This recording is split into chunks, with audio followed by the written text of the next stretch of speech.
Hi, everybody.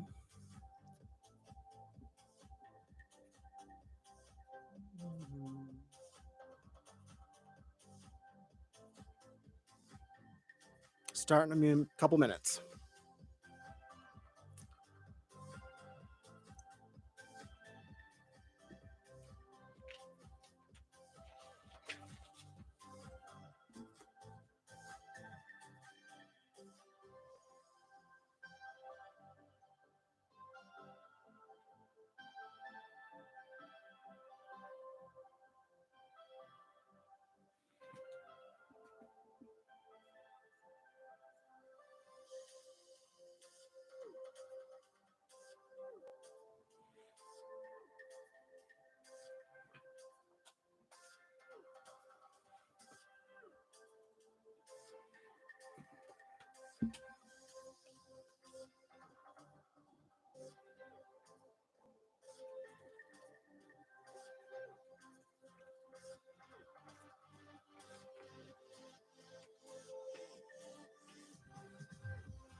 Okay, can you hear me?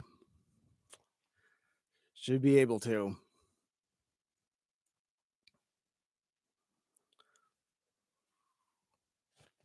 Okay, great. Well, hope everyone's having a nice, happy Easter.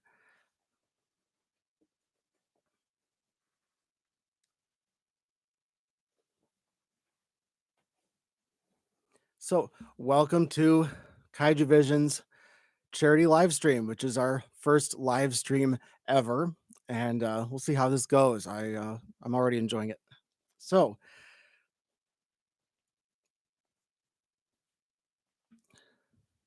yeah, I'm sure Godzilla's enjoying Easter too. Yeah, gotta be.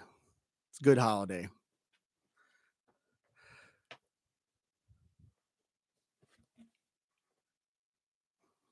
So I'll start with a little preface here. I'll start with a quotation that's featured in a movie.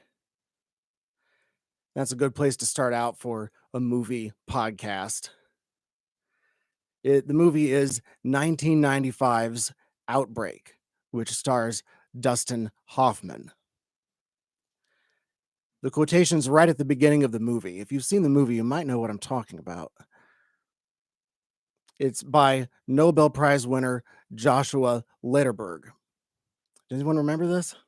It reads, "The single biggest threat to man's continued dominance on this planet is the virus. Now, I was only 14 when this movie came out, but that quotation always stayed in my head. And like whenever there was news that came out about uh, Ebola or SARS, etc., that always sort of came back in my head. And yeah, it's really telling. And especially with Ebola because of how the movie sort of references Ebola for the most part. And it's yeah, it's so relevant today. And I remember that again when the coronavirus came out uh a few months ago. And it always stuck in my head. So with that, welcome to KVR Kaijuvision Radio, a podcast about the appreciation of kaiju and tokusatsu films and discovering their historical and cultural value. Bringing you film reviews with an emphasis on international affairs and history and culture of Japan. I'm Brian Scherschel, and this is the first live stream as well as the first charity live stream done on my channel. I'm a small channel, so I don't have a donate button, but that doesn't matter. I'll be promoting the charity nonetheless, and I have some, I'll be able to tell you where to donate and exactly what the charity is and why I chose it. You also, I'll be able to tell you all of that. And then I have some prepared remarks because I love things to be really scripted when I do the show, but this will be a little bit more free form. And I can also answer some questions that come up to on the chat, and we'll see how that goes. So I'll start out with the charity.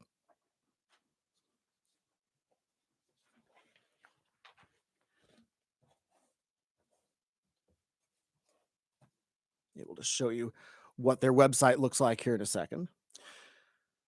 One thing I wanted to accomplish with this first live stream is to help people who are directly affected by the COVID-19 pandemic. I've selected a charity. It's called the Center for Disaster Philanthropy COVID-19 Response Fund.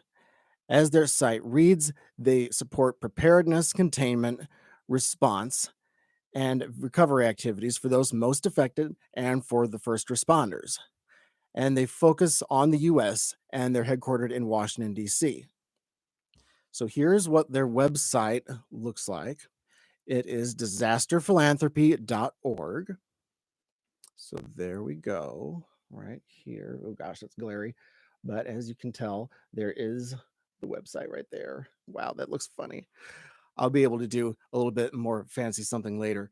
But what they do is they have a particular response fund. They're also on Facebook. It's facebook.com/funds for disaster, and 4 is the number 4.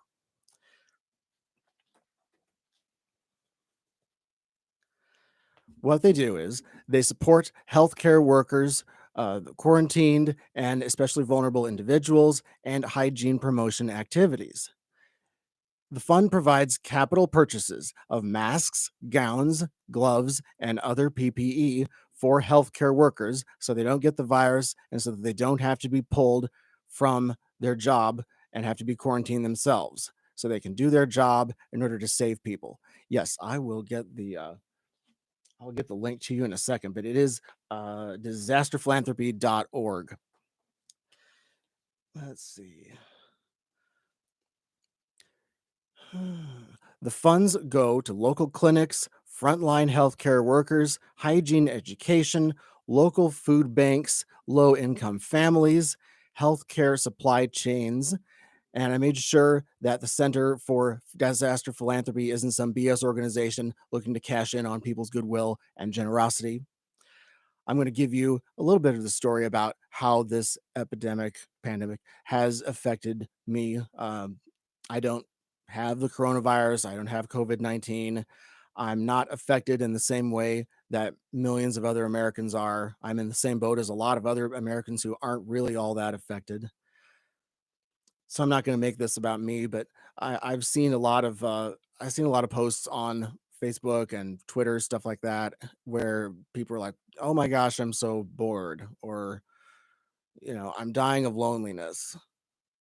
Kind of raise my eyebrows a little bit when I see posts like that because if that's all you've got going on in your life, then you should be thankful. Like if you still have your job, if you still have some semblance of normalcy yourself, then you're doing a whole lot better than millions of people who've been affected by this a lot more. And if just being quarantined is the least that's there, then uh, you know you should be thankful because I know people who are risking their lives every day when they go exactly when they go and uh, to work, and a lot of people are in jobs that they didn't think they would be able that they wouldn't have to come up against something like this on a daily basis, and a lot of them aren't being paid hazard pay, like it's just part of their job, and that's got to be such a big deal to everybody who has to go through that. And I know people in the medical profession too who are on the front lines, and gosh, it is just overwhelming. It's so overwhelming.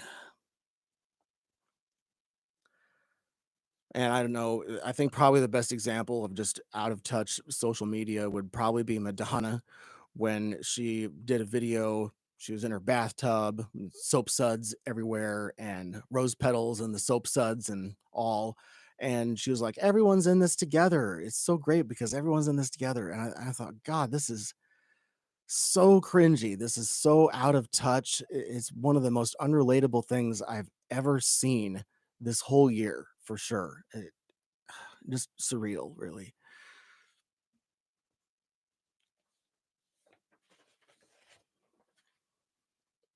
I hesitate to talk too much about the pandemic, and I really, but I feel that since this is a charity stream, I obviously need to talk about this some. And so what I'll do is I'll say I feel like viewers and listeners of Kaiju Vision, you probably already follow a lot of what's going on in the news already. Like if you're probably tuned into a lot of this and all of that. I mean, Kaiju Vision, after all, is a high information podcast, and uh, I feel that the viewers are and listeners are pretty good at finding the right information and learning about what they need to learn about everything with this pandemic. But then again, I mean, this is a charity live stream. I'm obviously going to talk about this issue some. That being said, Kaiju Vision is not the place you should be going in order to learn about what to do during this crisis, like safety wise, the critical information about how to protect yourself during this crisis. Because I'm not going to offer any advice about what to do and what not to do. You should get that information from a highly trusted source that are experts at getting this information out.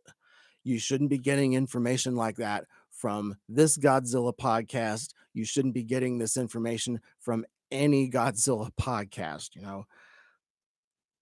The reason why I don't want to talk about this, in a sort of anxiety triggering way is because the topic is already there's a lot of anxiety. And like when I look on social media, there's so many posts about just I have so much anxiety. And it's like, okay, that you're kind of just giving more people anxiety in a way. Like I know that you're struggling and stuff, but I think quite a few people when they get exposed to enough of these social media posts that say the same thing, it kind of just becomes this reinforcing downward spiral where it's just you look at people having anxiety and then you get more anxiety yourself, and it just doesn't really help much of anyone.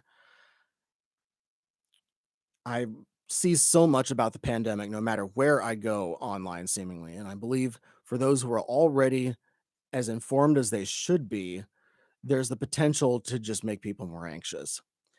I think there's a balance in between getting the information you need every day and versus watching the news all day long, which I would not recommend doing that because it can be detrimental to your mental health, and it just can put you in a place where that's all you think about is this, and you don't want to put yourself in that kind of a situation. You want to get the information that you need every day, and you want to get the news in, but don't just sit there and watch the news all the time because it might not help very many people. It might not help you. It might put you in a bad place. And considering how long this thing might go, you want to just make sure that your mental health is good, and you want to just take care of yourself enough. And one thing to do when you're alone is just self-care. Take care of yourself, get some rest, and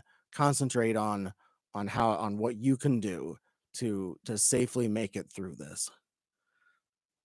On the good side though, I do believe that this crisis will pass eventually, and that we should keep that in mind.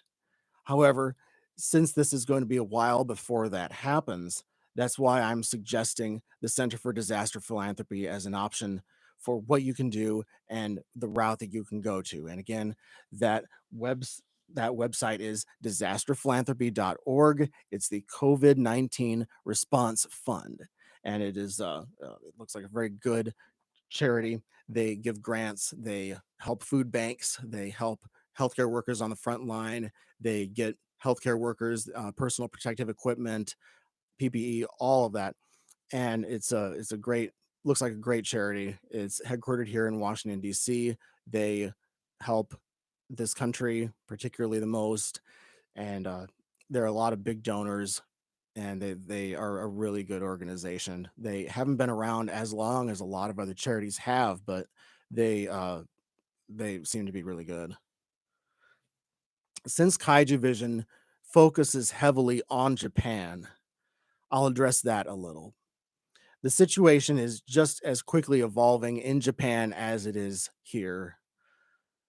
The focus is, of course, on the largest cities in the country. So, Tokyo, which is the most populated city in the entire world, Osaka, Nagoya, Kyoto, Fukuoka, Sapporo, Yokohama, Kobe, Hiroshima, Sendai, and Kawasaki.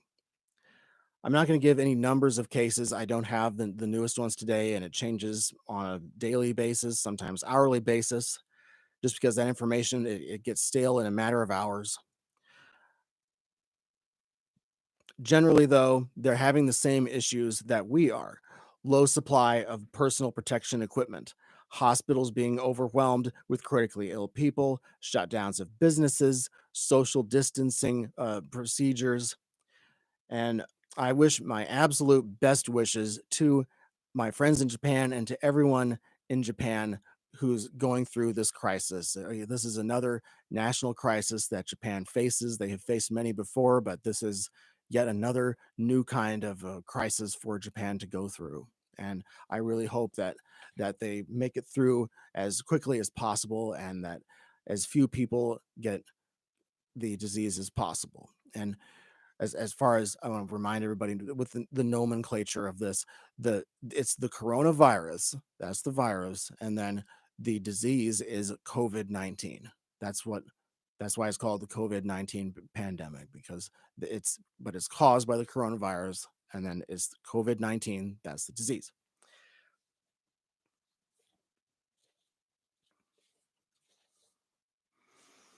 Hmm. So, hmm. So I will be plugging the charity on and off here to make sure that everybody comes in who's new, that you still have the information. Again, that is disasterphilanthropy.org.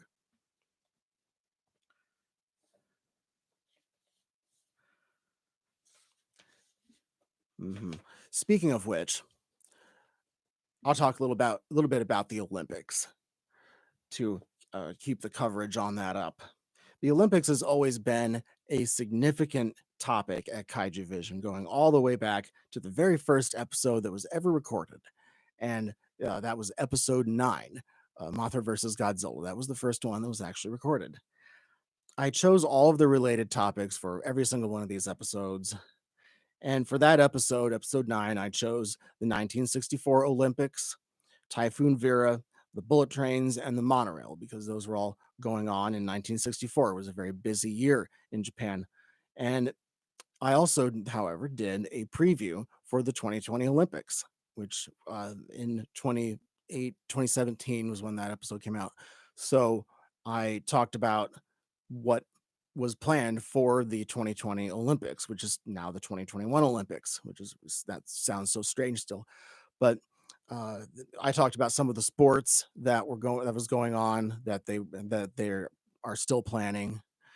And also on the show, I covered the 1998 Winter Olympics, which were held in Nagano, Japan, in the Japanese Alps. And I talked about the 1972 Winter Olympics, which were held in Sapporo on the island of Hokkaido. And those were featured in the Godzilla 1998 and the Godzilla vs. Gigan episodes, respectively. I included the Olympics in Kaijuvision every time I could because of the connection of the events to national pride. And since Kaijuvision talks about the Japanese national spirit a lot, I wanted to be able to make that connection to the Olympics. Especially in 1964, Japan had a lot of connection between national pride and their hosting of the Olympics. It was a very proud moment for them. And I'm sure that next year is going to be a very proud moment for them too, should the event not get postponed again. I definitely agree, however, that the Olympics should have been postponed because the lives of the attendees and the participants and the athletes that's more important than just holding the event, no matter what, of course.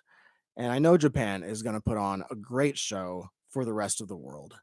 In 2016, at the closing events for the Rio de Janeiro Olympics, uh, if you remember, Prime Minister Abe wore a Super Mario costume, and that was a way to introduce everybody, and I'm sure to Japan, and I'm sure that uh, there's going to be a lot of anime and a lot of just all these kinds of cultural connections that everybody makes to Japan, included in things like the opening and closing ceremonies and all kinds of other things. I'm sure they're going to put on a great show. I'm sure it's going to be better than Rio. Rio had a lot of problems, but I know that Japan's going to put on a great show. They built so many venues, and they did such a great job preparing for all of this.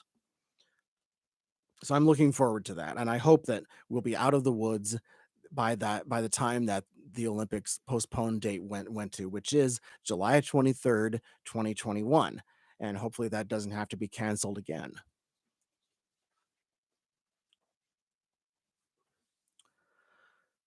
If you're just joining us, welcome to Kaiju Vision's live stream, which is a charity live stream, and it's for the benefit of the Philanthropy Center for Disaster Philanthropy.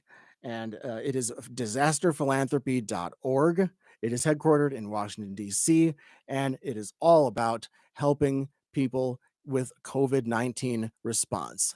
It helps people in the healthcare business. It includes and fields. It includes people who have been quarantined. It includes giving money to food banks. It includes buying PPE, personal protective equipment, for people in the medical field in order to save people and instead of being able to protect themselves while this is all going on. Very important.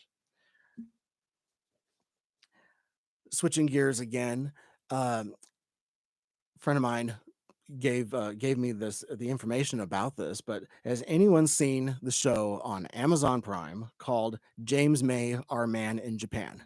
Well, I binge watched it. It was only I believe 6 episodes. And James May, if you don't know, he's the Englishman who is best known for being one of the hosts of Top Gear. And it went through. It was a really fast watch. It was really good.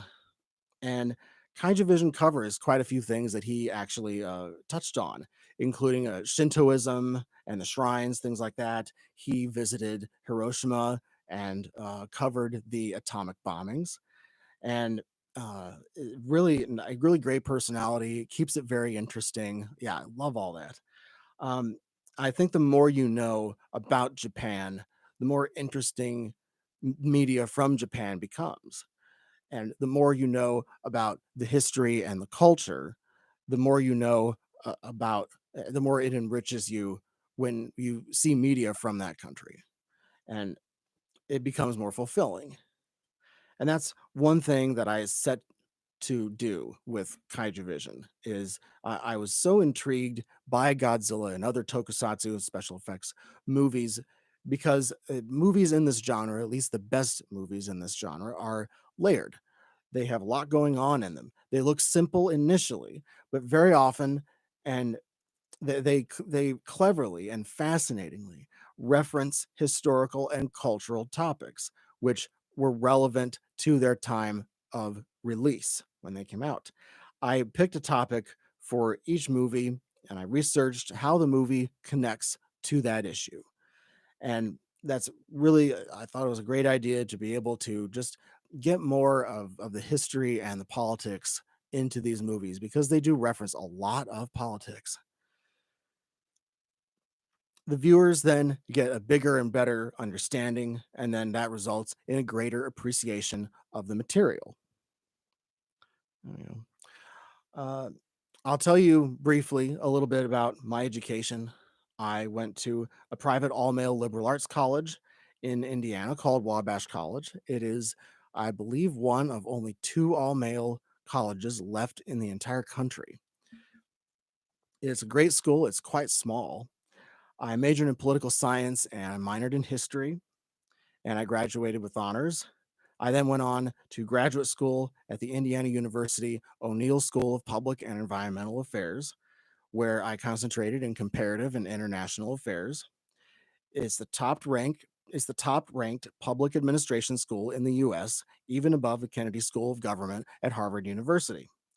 I've always been interested in international relations, history, government, politics, and all of that. I think history is so exciting. I've always loved history. I've always loved politics. It's always fascinated me.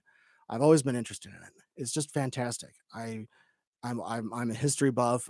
One of the greatest fields that I looked at in history actually would have to be early modern Europe and in general European history. I love European history, but the more I look at Japan, the more I love and appreciate Japan's history as well and their politics.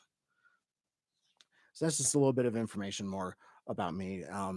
So what we're doing again, everybody, is a charity live stream for the Center for Disaster Philanthropy COVID-19 Response Fund. And that is disasterphilanthropy.org. And you can donate to the fund there. It is a great organization, apparently. And they've been around for a few years now, headquartered in Washington.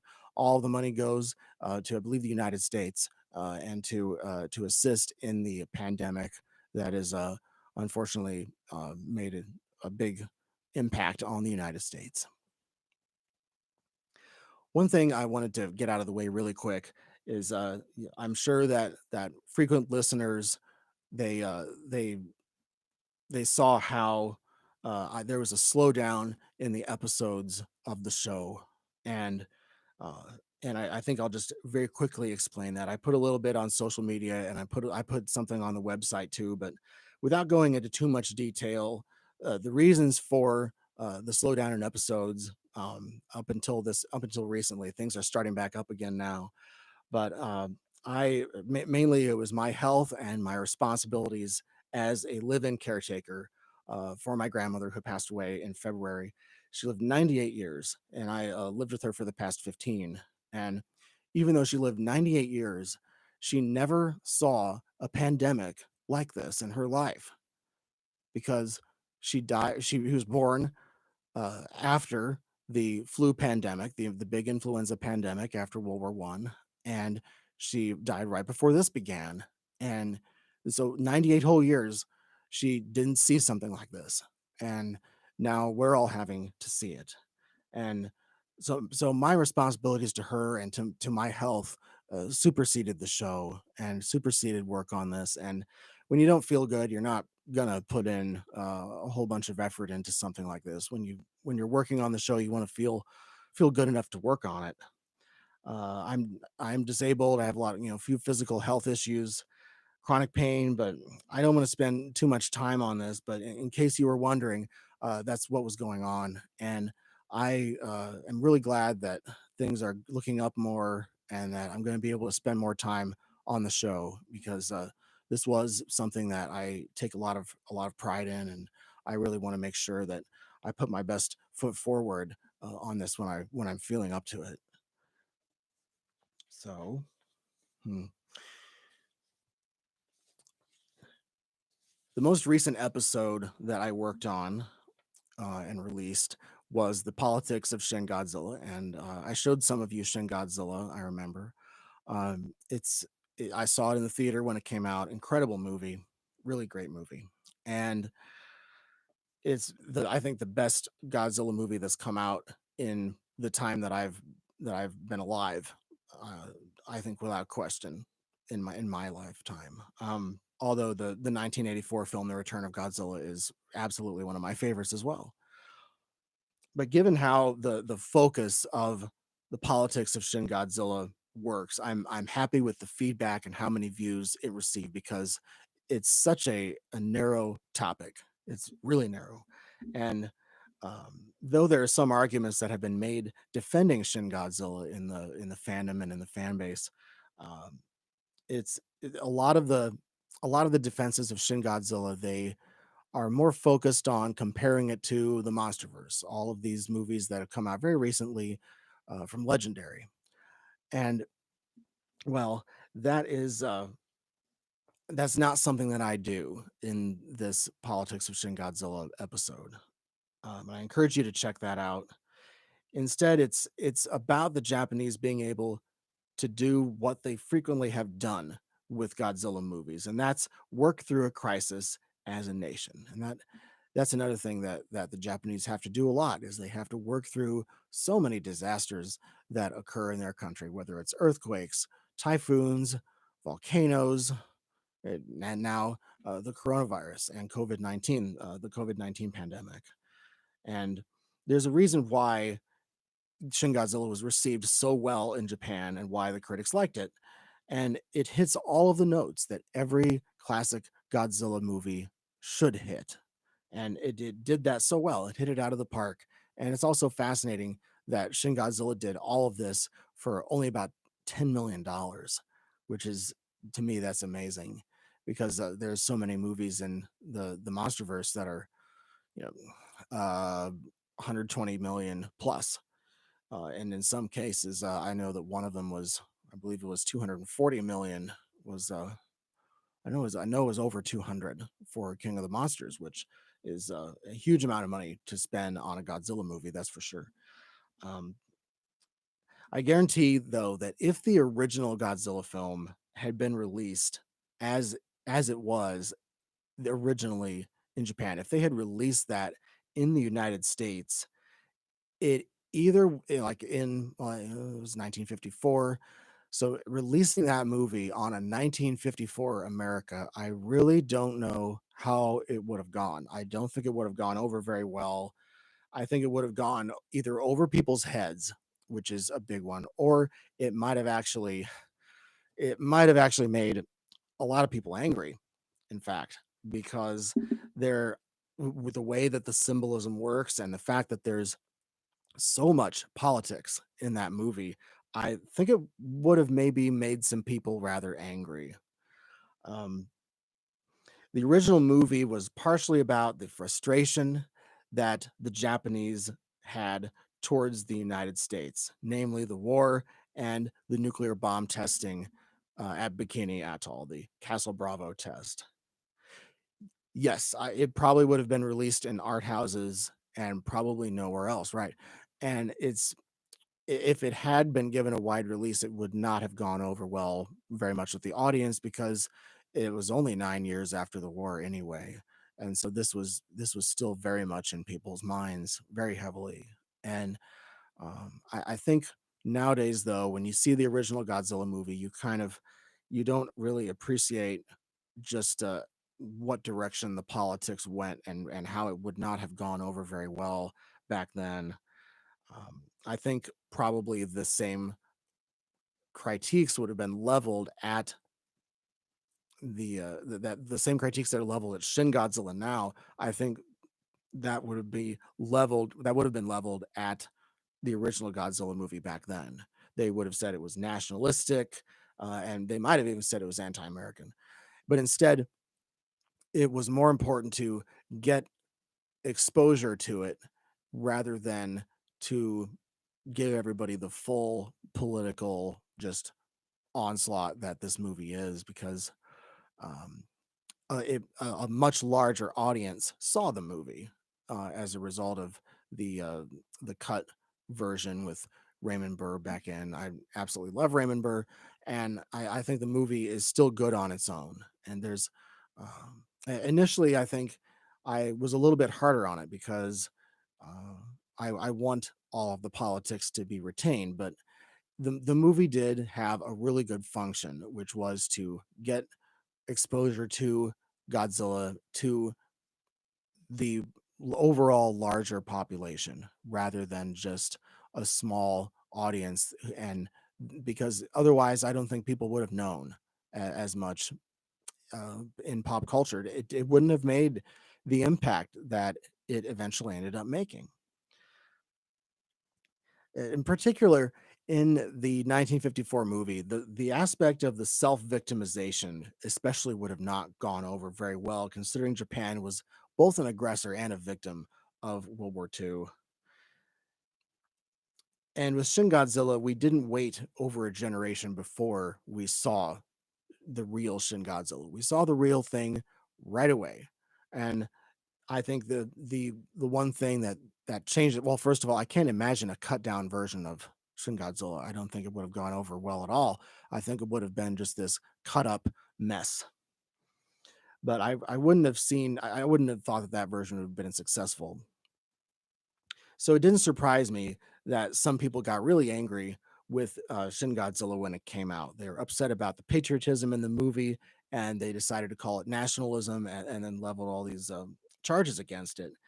Because largely, Shin Godzilla is about the 311 disaster, and that's important. And it was about the response that the Japanese government had to 311, the earthquake, the tsunami, and the nuclear meltdowns at Fukushima. So it's why the government is bad at their job in the movie, is because they were relatively bad at their job when 311 occurred. It was a new kind of crisis. They didn't know how to react to it, and they couldn't handle it. But to call Shin Godzilla nationalistic propaganda is really selling the movie short, I think. That line of attack also diminishes what the Japanese people had to go through in the wake of that disaster. And I personally cannot imagine a 9.1 earthquake hitting the United States, and especially if it hit a nuclear power plant and caused this big of a crisis. I call me realistic or pessimistic even, but I don't think the United States would have been able to react to that any better than the Japanese reacted to 311. It was, and it's because it was such a new kind of crisis, and governments aren't very good at responding to crises that are new. Governments better at things once they've learned how to react to it. And now it isn't, and that connects back to the COVID-19 pandemic, because governments have been caught off guard by this. They've been surprised by this. They don't know how to react, and there's a lot of haggling over what to do in the wake of such a disaster, because this is a disaster. And that's why I'm supporting the Center for Disaster Philanthropy, COVID-19 Response Fund, which is the charity. And again, that uh, website address is disasterphilanthropy.org. So,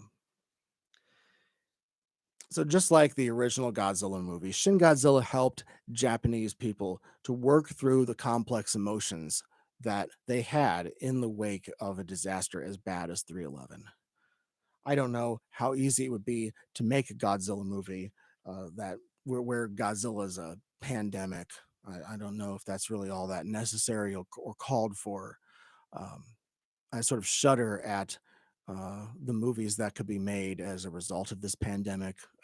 For some reason, I don't know if they'd be all that good, but it really depends on who does it and who's in it and how it's written. But there were quite a few movies that were made after 9/11, and some of them were better than others. So check out the episode on the politics of Shin Godzilla, which is the video I made right before this one, and I guarantee that no one else has argued for Shin Godzilla in the way that I have. And it's not just a retread of what other people have said about Shin Godzilla in the fandom. It's a fresh voice, it's something totally new and extremely nuanced. Gosh, Shin Godzilla is one of the most complex movies I've ever seen because it's just so layered. It's so good. It's just really perfect for a Shin Godzilla for a Godzilla movie. It's one of the most perfect ones that have ever been made. I never thought that it would be made in the first place, really. I know that you wouldn't be able to make something like that in the United States. It had to come from the Japanese. It had to come from the the emotions that they felt, the wide range of emotions that the Japanese people felt as a whole when that disaster occurred. And it's really ballsy to make a movie like that to capture the the here and now so well.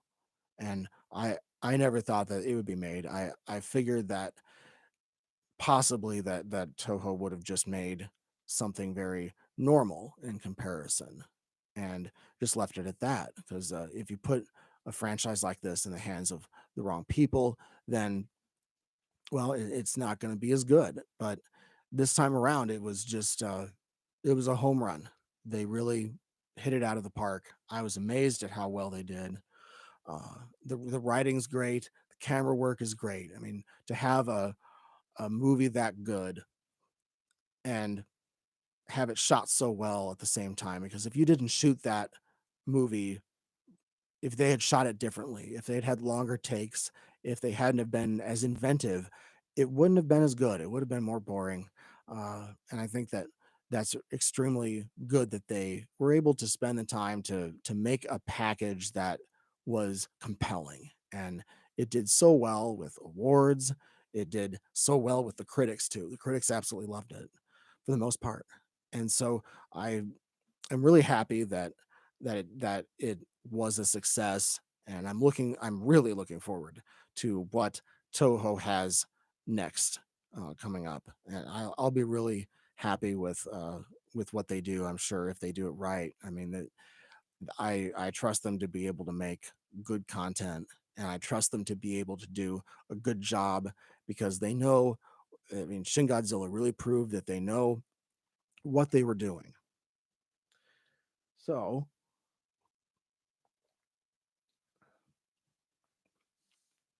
So again, regarding the COVID-19 pandemic and this charity stream, the charity that I'm supporting is the Center for Disaster Philanthropy COVID-19 Response Fund.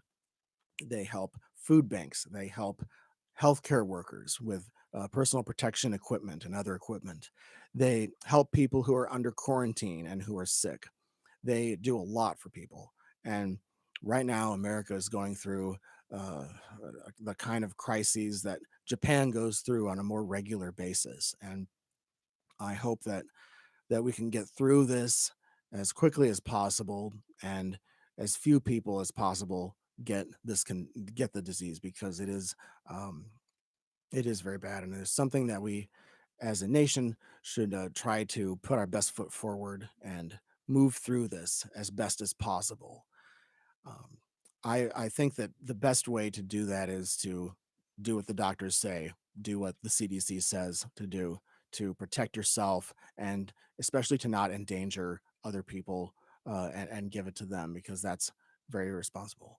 So now that I'm done with talking about politics of Shin Godzilla, that whole part of it, what I want to do is talk a little bit about more about the pandemic with respect to the Godzilla convention, G Fest, which is the regular yearly convention that the fandom goes to and is put on. And uh, I think I'll preface this by how well I am on a planning committee for a festival. It's not as complicated and complex as G Fest, that's for sure. But it's called the Cherry Blossom Festival, and it is a Japanese cultural festival that's put on in my city, Fort Wayne, Indiana. It's every year, and it's around mid-May, May 15th ish or so of every year, and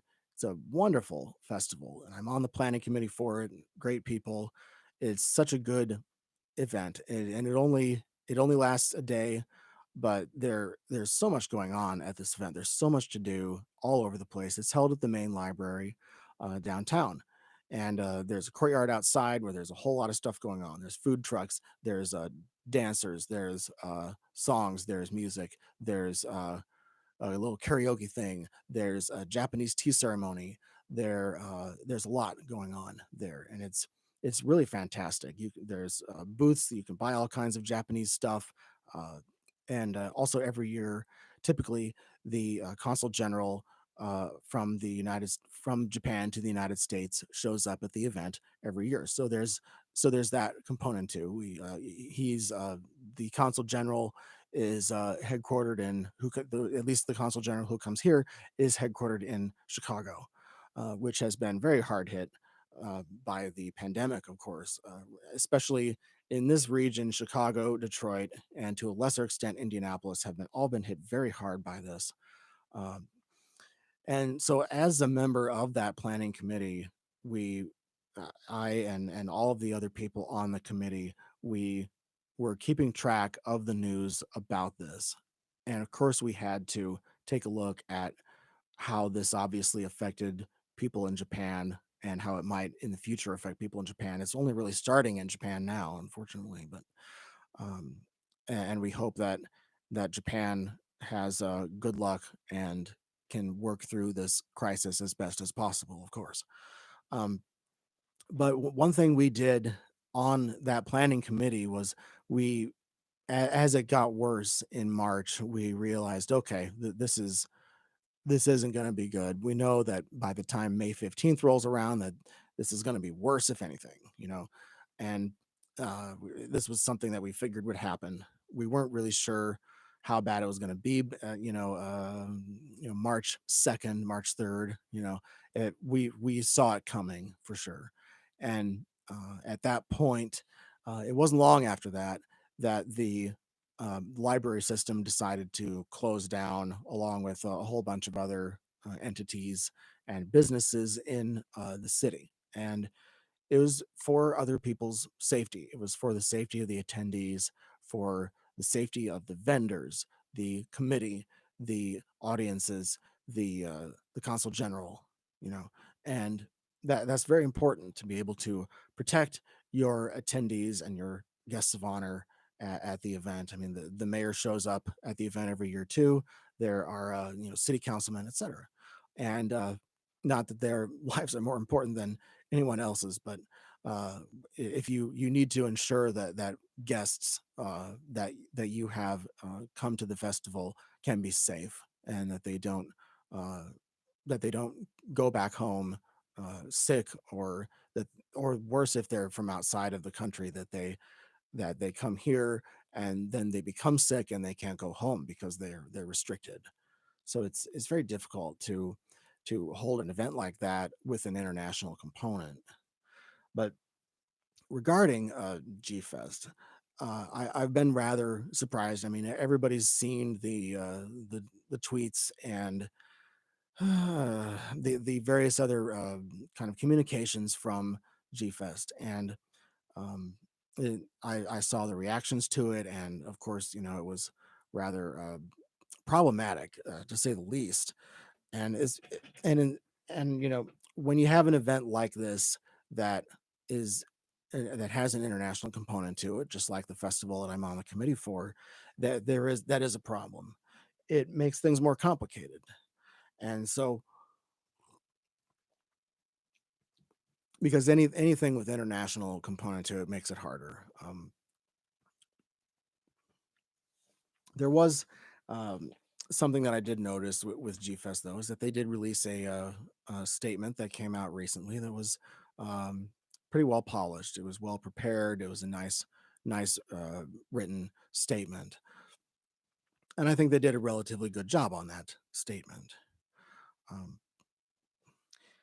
and for those of you who don't follow this as much as I do, or those of you who aren't necessarily, hooked into the fandom as much, um, G Fest is held yearly at in Rosemont, Illinois, which is in Cook County, Illinois. That's out. It's right outside Chicago, and it's right by O'Hare Airport. As of right now, which is April 12th, 2020, the event is still on, and it's scheduled to take place from July the 9th to the 12th at the Crown Plaza O'Hare Hotel.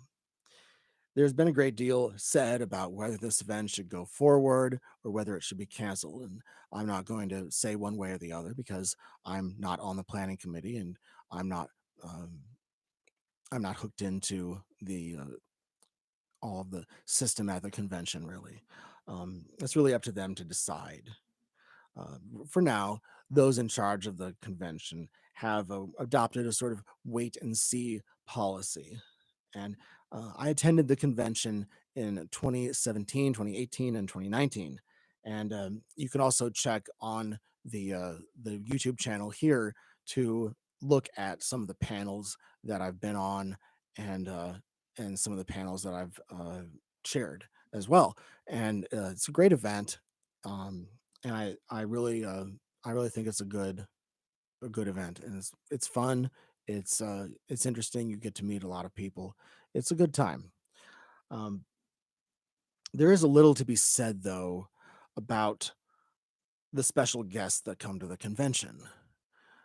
There is a big reason why people go to the convention in the first place, and that is those guests of honor. That's very important. Um, they're usually Japanese, and they're usually, well, over the age of what, 50, I guess would be the term. I mean, best 50, even 60. They're actors, directors, people who are on the production staff of a lot of the classic Godzilla movies, particularly from the Showa era, but also from the Heisei era, which is the 90s. And they have to travel a long distance in order to get here, first of all. And then when they get here, and of course, it has to be air travel, and they travel halfway across the world. And then when they get here, they have to interact with fans. They have to give them autographs and take pictures with them and all of that. And last year, I I was able to meet Akira Takarada, who is very, very, very, very famous actor in the Godzilla fandom. He's uh, just an incredible personality. I kind of clammed up when I met him at a reception, and I shook his hand, and I just was blown away. I couldn't believe that I was finally able to meet him. It was incredible, and I just sort of mentally shut down a little bit, and I looked at I just couldn't. I was overwhelmed, to say the least. And all of the activities that I mentioned, though, that they do when they're here, they involve a lot of close contact physically with the attendees at the convention. So we got long distance travel. We have complications from older age and close human contact. And those three things put together, that's a really bad combination to have during a time like this. Um, the attendees are from all over the United States as well. So that a lot of them would have to fly in order to get to the convention. And we do have some time left, 3 months, a little bit less than 3 months now until the convention is supposed to happen. Um, and who knows what it's going to be like. I do, though, believe that one of the last one of the most recent things I heard was that we might be back to some degree of normalcy in America by the time the presidential election rolls around in November. And that's quite a while from now. That really is pretty much saying this is going to last all through almost the end of the year, which is a long time.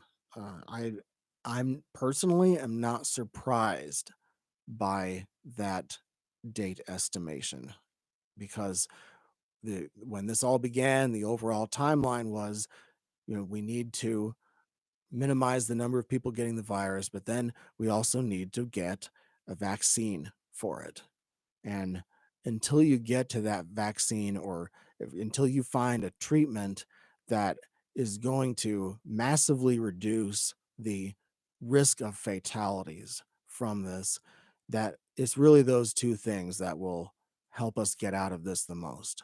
We want to make it so that either you're immune to it, or you want to find a treatment in which your body can build up the antibodies in order to fight this off like really well, to be able to get through it, get past it easily, and have it so that almost no one dies from it. That's very important to do. But it's going to be a while before that happens. But it might happen sooner. It also might happen later. We don't know. We don't know. The The GFest official statement mentions GFest's much simpler logistics, and they compare the GFest convention to the 2020 Olympics and to the 2020 Democratic National Convention, which, if I remember correctly, is supposed to take place in Milwaukee, Wisconsin. So we got that all going on. Those are, I think, the reason why those two events were mentioned is because both of those events were scheduled to happen in July, the same month that GFest is scheduled for. So that's, I believe, why. And both of those events have been postponed. The Olympics has been postponed until, like I said, next July, and the Democratic National Convention has also been postponed. And I'm not sure exactly what the new date is, if they've set a new date, whatever. Um, and I think they also mentioned these two events in that statement because they're both much larger events, and that's fine. And same month, more complex events, right? And I guess GFest is simpler than both of those events, and it's not. I mean, there are a lot of conventions that aren't as big as the Democratic National Convention, and there are a lot of events that are not as big as the Olympics. I mean, almost any event is less complex than the Summer Olympics. You can't really get more complex than that, with the aspects of international travel, uh, of an extremely long event, all of these sports events. I mean, you can't get much more complex than that. So I understand why they made this comparison, but at the same time, I'm not really sure that it really is the best example to use.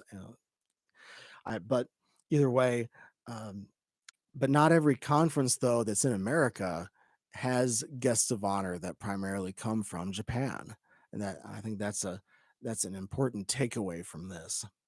The statement goes on to read, "If social distancing starts winding down," and I'm paraphrasing here, "we will work closely with our host hotel, Crown Plaza, blah blah blah, and local health authorities to ensure a safe convention environment." Um, well, well, given that people can be infected with the virus and be asymptomatic and still give it to others, that's a problem. There's also the fact that you can be totally asymptomatic or have almost no symptoms, and you're still able to give it to someone. Um, I have no idea. Given those two things, I'm not really sure how you're able to ensure the safety of people at an event like this if this is still going on. And that's the big thing to paraphrase here with this too, is that we don't know what things are going to look like in July. We're not sure. And so obviously I'll preface all of that with this comment, is that we don't know. necessarily what's going to happen by then. Um, but at least right now, forgive my skepticism, but given the size of the event and given the much smaller logistics, I mean, given the supposedly simpler logistics of this, um, I'm not really sure how much you're supposed to work with local health authorities to ensure the safety of the guests and the attendees. Um, I'd be more concerned about even one person at the convention falling ill, or I think the worst case would be is if they pick up the virus in between where they're at home and the convention. If they pick it up during the time that they're traveling to G Fest, that would be something very concerning to me. Um, and what happens after that then? Like, how many people, after they arrive at the convention, how many people do they end up unknowingly giving it to?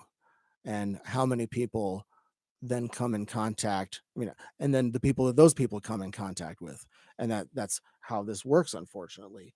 So I don't want to belabor there's been a lot said about G Fest and about the ability to, about whether to have it or not. And again, I'm not saying whether we should have it or not, or what. I mean, this is just my opinion, of course.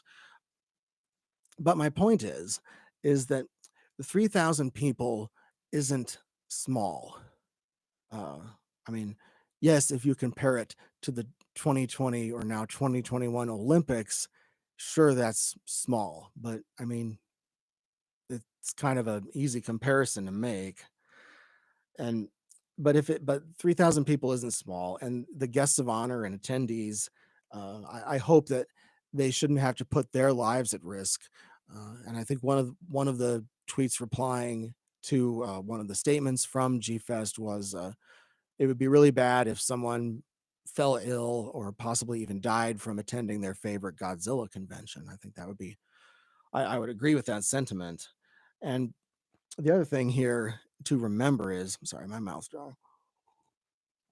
Um, the other point here to make is that the virus does not care if it's 3,000 people at the convention or 300 people or 300,000 or 3 million.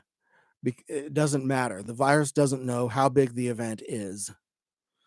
And that's something to take into account as well. And the point is that the virus only cares if it's, all it needs is two people. All it needs is two people. That's it. One to the other to the other. And I'm sure you've seen the video slash animation thing on social media where it shows the matches all burning next to each other. And once you distance the rest of the matches from the ones that are burning, you're able to stop it. But so the virus only needs one person. It goes from one person to the other. That's how it works. And so, and also, who else is at the hotel during this convention? It's not just people who are there, for the convention itself. There are people who are there for other things. There are people who are traveling for other reasons, and not all of them are attending the convention.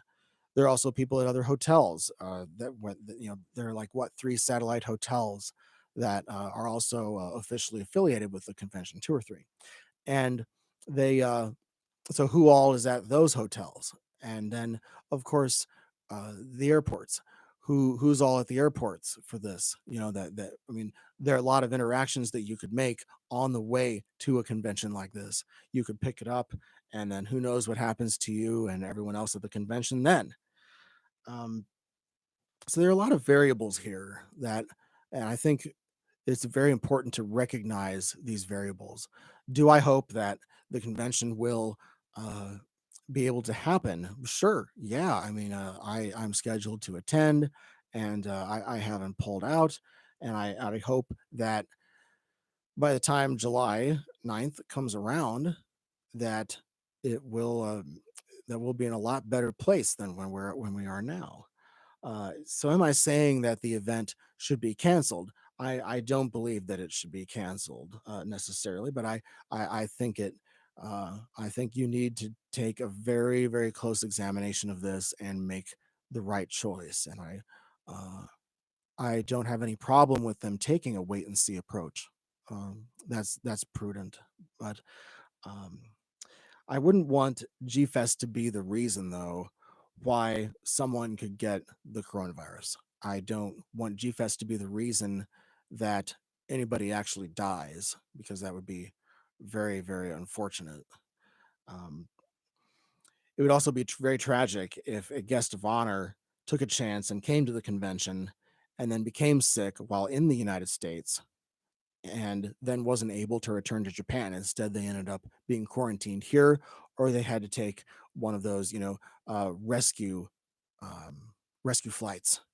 And because travel between Japan and the United States now is very problematic, because I believe Japan is quarantining people who travel from other countries to Japan. Uh, I saw that, especially probably Haneda Airport in Tokyo, and also Narita Airport, which is sort of more on the edge of the Tokyo metropolis. Um, and it's very important to to protect those people who are making international travel and who are making that sacrifice. Um, and that's very important. Currently, and these numbers can change a lot, but there are um, 13,000 cases of the coronavirus of COVID-19 in Cook County, Illinois, which is where the G Fest convention is being held. And Rosemont is, while it's in the city of Rosemont and not the city of Chicago, both Chicago and Rosemont are in Cook County, which is the most populous county in Illinois. Um, Over 450 people in Cook County have died so far from the disease. It's very unfortunate. And it seems that of course, the larger city that we're dealing with, the worse these numbers get, especially especially right now in middle of April in the United States, particularly the eastern United States and the West Coast have been hit the hardest. O'Hare Airport remains open for essential travel only. And so, bottom line, the decision that the GFest committee should make should be based on the safety of the attendees and of the guests of honor who are there and are planning to come to the convention. Um, and I don't think that saying how big or small the convention is, or comparing it to the biggest event that occurs in the world, the Olympics, I don't think those comparisons really help anything, because it doesn't matter. Like I said, the virus doesn't care if it's 3,000 people or 300,000 people that are coming to this convention. And that's an important thing to keep in mind. Like I said, it only needs two people, one person and another person, in order to be able uh, to for the virus to go from one person to the other. Um, I mean, like I said, nearly every event that occurs on this planet is smaller than the Summer Olympics. There really isn't anything bigger than that I can think of very readily. So that's what I have to say about G Fest, and um, I think that's very it's very important to cover this event and to talk about it. I know a lot of people have talked about this. This is on the minds of a lot of people in the Godzilla fandom and the fan base. And I hope that they. Sorry, my nose is itching. I did wash my hands, and I am being very careful. But uh, I think that it's very important to make sure that people at G Fest are safe first and foremost. Uh, and I trust that the planning committee for GFest will make the right decision, and that they'll do a good job uh, handling this. I think I'll take one more time to plug the charity that I'm promoting right now, and that is the Center for Disaster Philanthropy COVID-19 Response Fund. And you can donate to the fund through their website, which is disasterphilanthropy.org. It is a nonprofit. They are helping people in the United States and I'll tell you a little bit about them. They support healthcare workers, quarantined and especially vulnerable individuals, and hygiene promotion activities. They provide capital purchases of masks, gowns, gloves, and other personal protection equipment for healthcare workers so they don't get the virus and have to be pulled from the front lines so that they can do their job to save people. The funds go to local clinics, frontline healthcare workers, hygiene education, local food banks, low income families, and healthcare supply chains. Again, the Center for Disaster Philanthropy is headquartered in Washington, D.C., and it is a national nonprofit organization. Uh, it's very, they're doing a lot of really good work. I don't know if you do, but I have friends and acquaintances who are on the front lines of this event. They are either in the medical profession or they work at critical places that are being kept open, such as supermarkets and other things like that, clinics, uh, as well as people working in hospitals. And it's very important to help these people. I know that when a lot of these people who work in these positions, especially service workers, they did not think that this is something that would happen to them. It's very important that we help them through this and that we make it easy as possible for them during this time. And I mean, obviously, when the groceries and places like that are, some of the few places that are still open because they have to remain open, and obviously that is where uh, some of the um, some of the cases can originate from, is through contact at these places, because it goes wherever it wants and wherever there are people. And that's I know that I know that I can't imagine having to be in one of these jobs. I mean, like, actually, I can actually, just not under these conditions, because my first job that I ever had in my life when I was younger was I worked at a supermarket. That was my first job, and so I know how that works. It's been a long time since I did, but I remember it for sure. Um, but it's a tough job, and it's a rather thankless job. And I know there's been plenty that's been mentioned about service workers in all of these fields, and how we have to support them. And I know that one thing that was done was we lost my train of thought. Sorry. The We have to make sure that they're taken care of. And also, I know that another profession that did not full of people that did not expect to be hit with this crisis head on would be people who work in restaurants and fast food, especially because there are fast food places that are open still. And I think one of the better things that we can do is try not to go to these places because they don't want as much contact with people right now. If you're working in at a fast food restaurant, one of the things you don't want is more contact with more people, because they could get it themselves. They could bring it home to their families. And so you have to think about what's important for them too. Um, and so it's difficult for them as well. And I really hope that as few people as possible who work in supermarkets and places like this are not affected by what's going on. It's very difficult.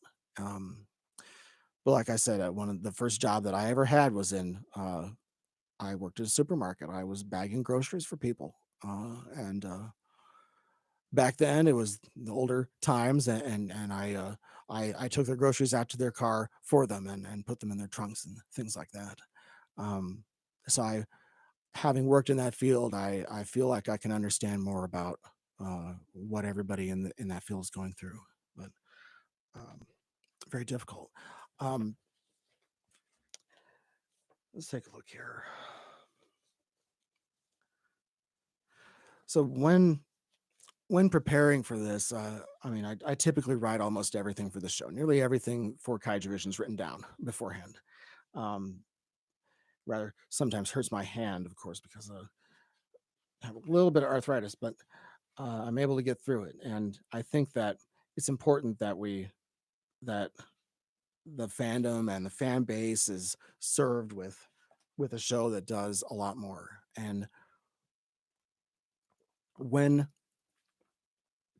when a crisis like this is going on, it's it's important that I do as much as I can to give you the information on this nonprofit charity and to keep this going and to do something meaningful. Um, One thing that Kaijuvision covers so well is current events and historical events and politics. And especially with history right now, I mean, this is history happening right before us, and it's a very frightening kind.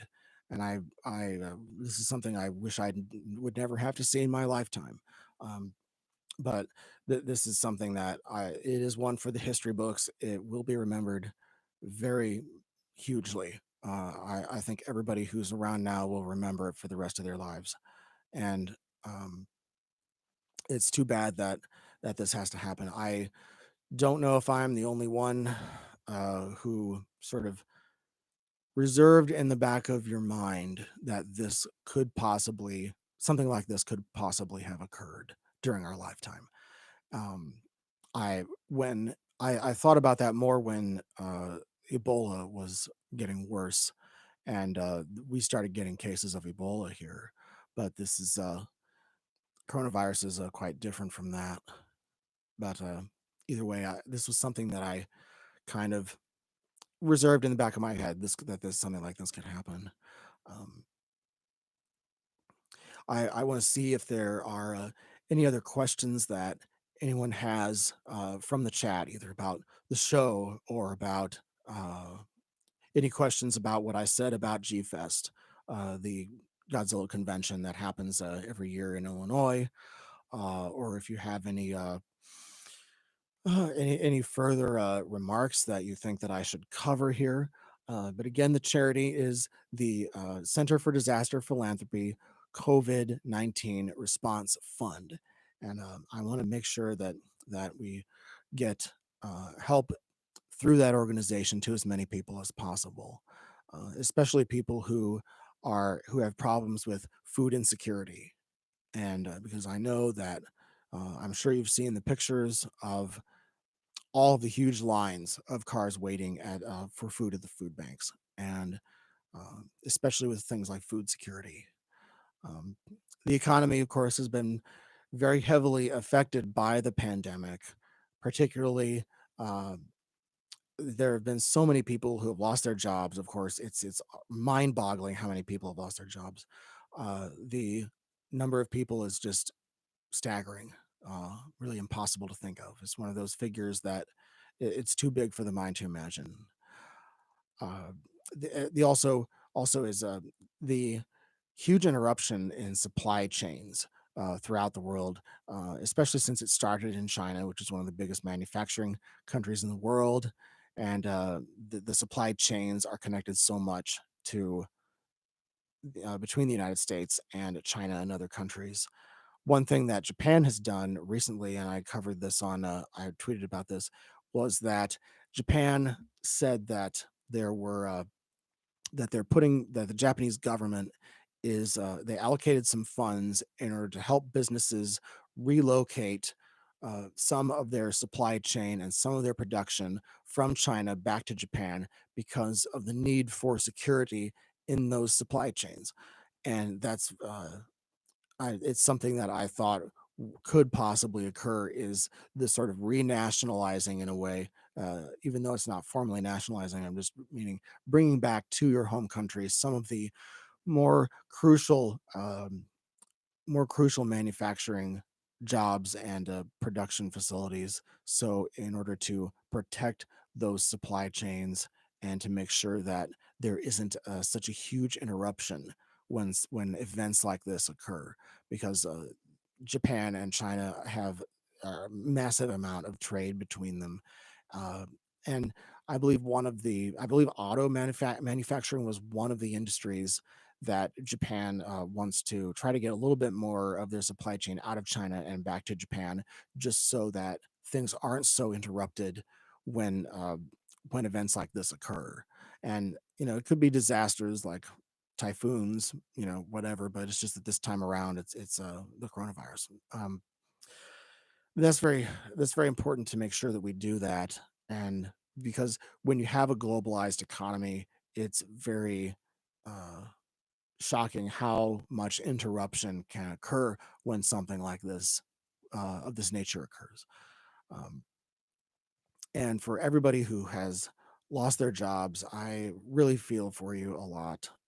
This is a very difficult time to go through, and I hope that once we get through this, that everybody can go back to normal as quickly as possible.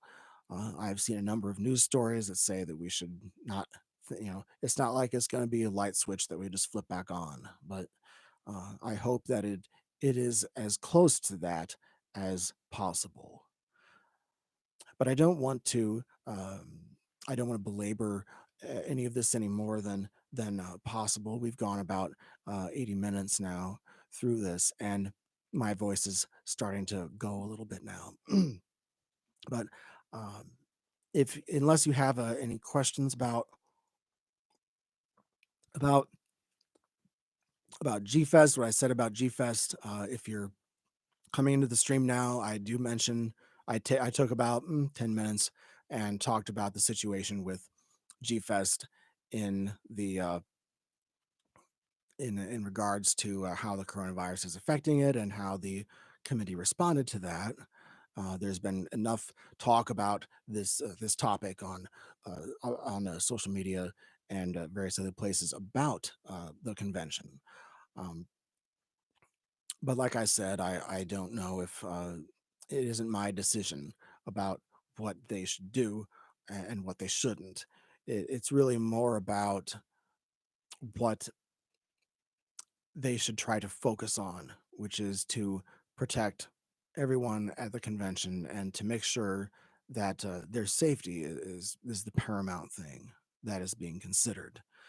I wouldn't want to, and like I said, I wouldn't want G Fest to be the reason why people fall ill. That I think that would be far too bad. I think it would possibly damage the reputation of the convention more than if the event was postponed or canceled for the year. Um, but I think that it's a tough decision, and I think a lot of people already made have already had to make decisions like this. Like I said, I'm on the committee for the Japanese festival in town, and we made the decision very quickly. And um, yeah, the question that came in is if GFest does go on as planned, will you still be planning to put on your seminars? Yes, uh, I believe so. If the if the uh, if the convention is held, I do still plan on attending. I'm kind of in the same boat as the committee, the planning committee itself. They have adopted a wait and see policy, and I've sort of adopted my own wait and see policy in reaction to what they said. I think that it's very important, though, that we get it's impossible to look into the future 3 months, and I once we do uh, get a little bit closer to that, I'm sure both uh, both the committee and I will be able to make a further reassessment of just where we're at, because uh, I might be on panels. I might have my own panels, but that's still being thrown around. I don't really want to say one way or the other because they've instructed us not to go into that and about specifics, specific times, topics, etc. Because that's still being deliberated. So I'm not going to run around saying what I'm on, what I'm not. We don't know. We don't even know. Like I said, we don't even know if the convention's going to happen. It's still scheduled though. But yeah, I probably will attend if the event does go forward. Um, I'll make my own assessment closer to when we get there, of course. But there have been a lot of conferences and a lot of events that have been postponed slash canceled already, that were supposed to take place in July. There are also there are a lot of events that take place during the summer months anyway, conventions, concerts, etc. And so that's and I think G Fest is definitely one of them. And then of course, like they mentioned in the press release, there was also the Olympics that's been postponed, Democratic National Convention postponed. So there have already been big reactions with those, but of course they're bigger events. And I think one reason why they say that G Fest, particularly is a smaller event, is just because that maybe gives them a little bit more time to deliberate and to um, take some more time to make the right decision instead of just going on. Yeah, yes, the Indianapolis 500. Yeah, that got postponed until August, and that's one of the biggest events in all of Indiana for any given year. A huge event, and people that I know people who go to that event, and sometime want to be able to go myself one of these years, but probably not, probably not this year, but maybe. But yeah, there's a lot of events, and of course, sports. That's that's one thing that really that's one thing that's not affected me, but just affected me. Is the loss of all these sporting events. Am an avid follower of the World Tennis Tour, and there probably is no more of an international sport than the World Tennis Tour. All of the countries, athletes coming from all over the world. The the World Tour travels to so many different countries: South America, North America, Europe, Asia, Africa, Australia, uh, all over the place. Every week it's somewhere different. And obviously that depends a huge amount on international travel and getting all of these athletes from one event to the next. And uh, it's a very international sport. So of course, immediately that was heavily affected. And it was, I believe, a month and a half ago, probably by now, that the World Tennis Tour has been postponed. Uh, they, I believe, they rescheduled the French Open for something like August, and there was a huge amount of debate over whether that was going to be an actual thing, because a lot of people were like, that's not the right event. It's not the right time to be rescheduling events for, because you just don't know. But at some time that'll be going again. I mean, uh, the also, I mean, baseball. I mean, that's a big North American event, but then also soccer, huge. That's a big worldwide event. But I think at the end of the day, tennis is one of the most globalized sports. It depends on globalization, a huge deal. And when you have the coronavirus, it affects so many things that have become globalized over the years, whether it's industries or sports or jobs that depend on globalization. Here's another one. Yeah, when where's the Godzilla versus Kong trailer?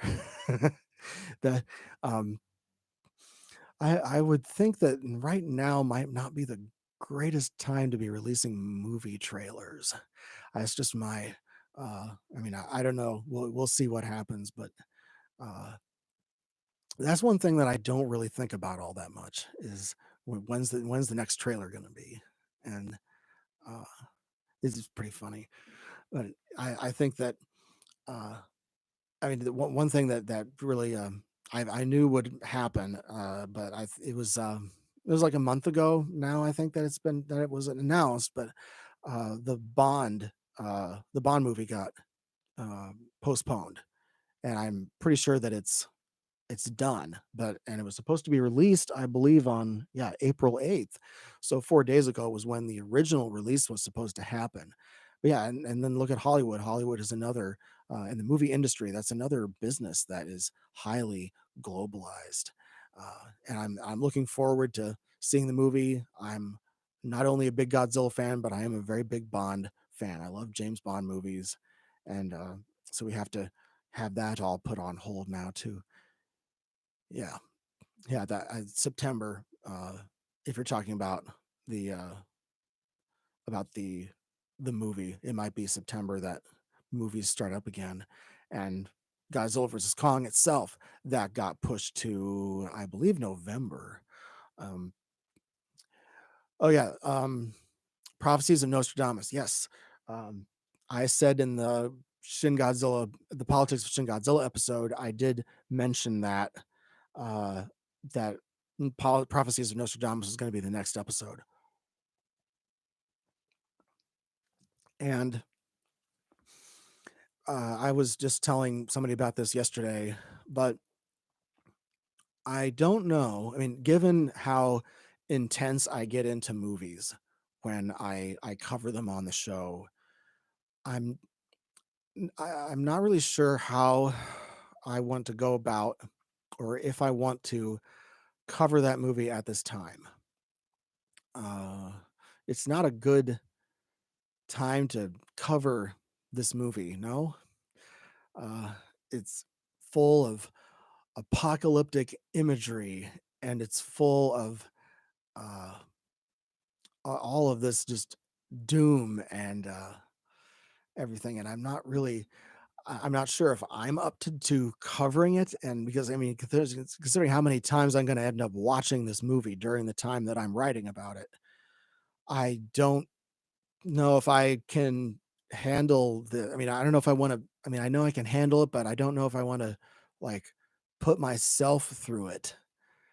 It's a There's a lot of doom in that movie, and reading it was months ago that I did that, but I read through the entire prophecies of Nostradamus, like all of his own prophecies, the actual book. And then I read some other books about him as well and about his prophecies. And the book is not easy. I mean, it's easy reading really, but it's not as good as it's not as good for me to read, and it's not good for me to read right now. Uh, a lot of what is in those prophecies are about events that occurred in the past, of course, and just predicting that they'll happen in the future. But I guess, that's an easy way to do prophecies. Is you think about events that occurred in past world history, and then you predict that event to happen again in the future. And um, he prophesizes about pestilence and disease, things like that. Probably the event that he thought most of with regards to prophesizing future events of disease, that would be the bubonic plague, which that was a bacteria, not a virus, but same sort of thing. And the bacteria traveled from rats, I believe. And but it's easy to be able to predict future events like this because viruses don't care what time it is. They don't care what year it is, and they just it just works that way. But yeah, I don't know if I want to put the audience through an episode about it. I mean, I was all totally prepared to, to dive right into it 4 months ago, but then, this happened, and I'm not sure if I want to put myself through it. I'm not sure if I want to put the audience through it at the end of the day. uh, because I was planning on just immersing myself really deeply into this movie and the topic, and I already did a lot of reading, and a lot of it's just it hasn't been um, I haven't written it down yet, but a lot of it's already in my head. Um, but yeah, that's the deal with Nostradamus. Yeah, okay. French Open is September, is scheduled to be September of this year, and there was a lot of disagreement over that date because it also coincides as the same time as the Laver Cup is going on, which I'm not sure what city that was supposed to be in, but when you schedule one tennis event over another, you're going to get people bent out of shape, including the athletes, because they don't know which event they're supposed to go to, and so they have to decide. Um, yeah, I think Godzilla Island would be a good topic to cover. And in future episodes of the show.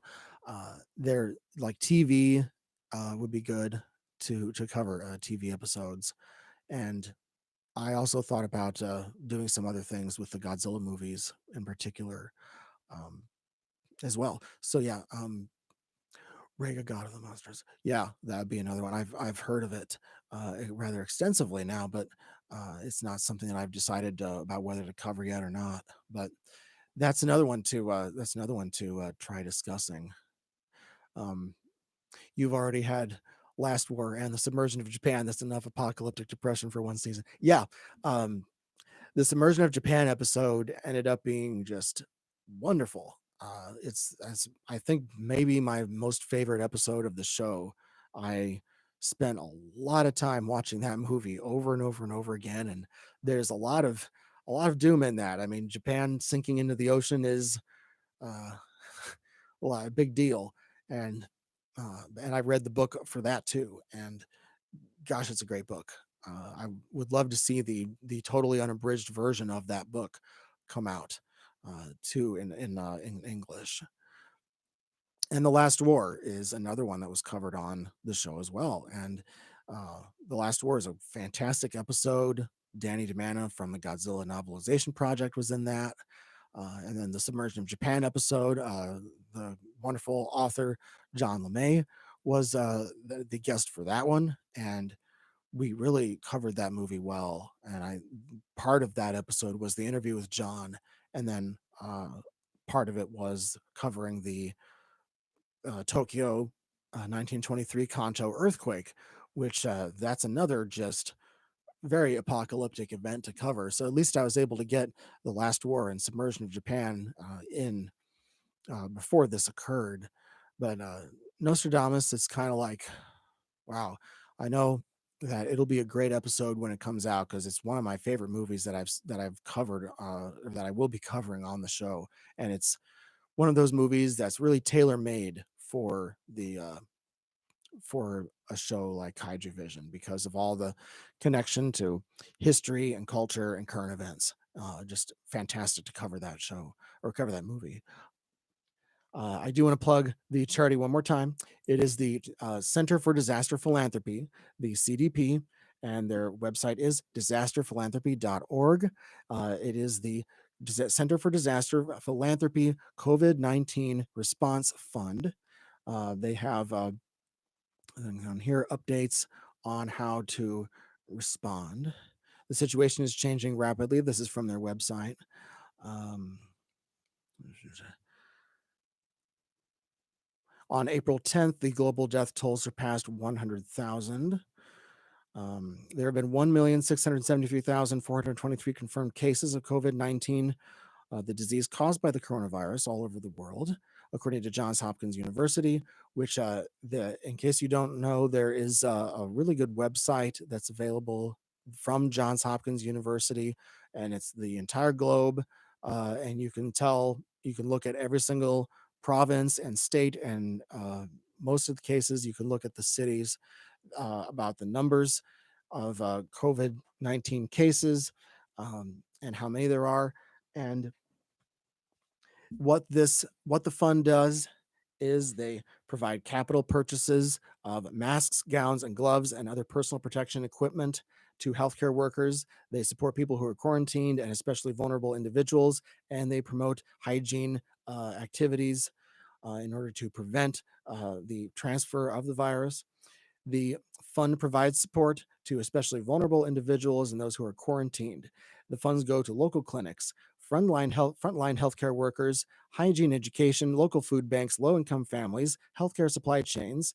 And I made sure that the COVID-19 Response Fund is a legitimate business and it's a nonprofit, and the nonprofit is headquartered in Washington, D.C., and the funds will go, from what I understand, to Americans who are going through this crisis, which currently America is the hardest hit country in the world right now by the virus. But of course, that could change in the future, particularly because there are so many things going on. This is such a rapidly changing situation. Um, it's a very difficult time for everybody. And one thing that I wanted to do as a Godzilla podcast and as a podcast in general that covers current events, history, international affairs, all that. I wanted to be able to try to do my part here and get the word out about it and to do something productive for all of this, um, instead of just going about business as usual, because this isn't a time to for us to be going about business as usual. Um, but let me see if there's anything else that I need to say. But I don't think there's a lot. I've covered quite a bit.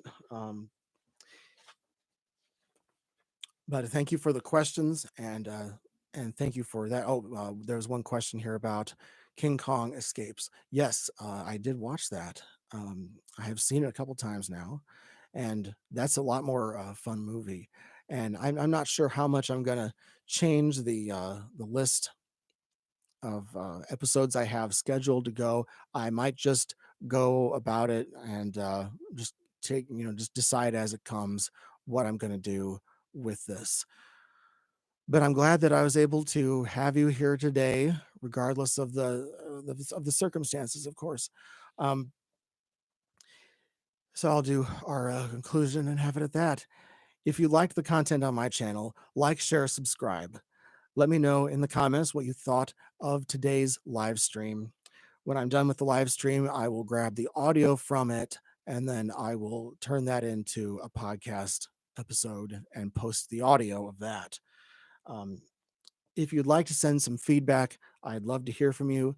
The email address is feedback@kaijuvision.com, or you can follow the podcast on Twitter, Facebook, and Instagram. Kaijuvision Radio is available on our website, kaijuvision.com, YouTube, Spotify, Google Podcasts, Apple Podcasts, Stitcher, Blueberry, TuneIn, and Podcast Addict. I'm Brian Scherschel, and this is KVR Kaijuvision Radio, and I will see you next time.